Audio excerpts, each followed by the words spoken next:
Pike stretch, squat to pike, block crush. If you're struggling to progress with your pike flexibility, give this a try. Many pike stretchers focus on stretching the hamstrings with straight legs, which isn't the only way to increase pike flexibility. Bent knee pike stretches, such as the squat to pike block crush, can often help us break through pike flexibility plateaus. By bending our knees, we take the tension out of the hip abductors and hamstrings, which allows us to tilt the pelvis into a much deeper range of anterior pelvic tilt, APT. APT is a critical component of both pike and pancake flexibility.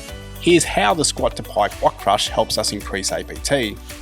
Place your feet together, then place a yoga block or something similar on the front of your thighs. You can position the yoga block further down the thighs as mobility improves to help deepen this stretch. From here, bend your knees and flex at the hips to sit down in a squat and crush the yoga block between the thighs and your torso. Place your fingertips on the floor for stability and lift your chest to lengthen the spine. As you do this, focus on covering the yoga block with as much of your torso as possible. Keep the pressure on the yoga block by sucking your belly button in towards your spine and contracting your hip flexors to crush the block. At the same time, lift your tailbone towards the sky to create as much APT as you can. Now, try to slowly push your knees back as if you're trying to straighten your legs. Keeping your nose close to your knees will help you close the angle and maintain a strong block crush. The primary goal is to crush the yoga block and keep the angle between your torso and thighs as small as possible. The secondary goal is to straighten the legs. Do not sacrifice the primary goal to accomplish the secondary goal. You don't need to straighten the legs all the way.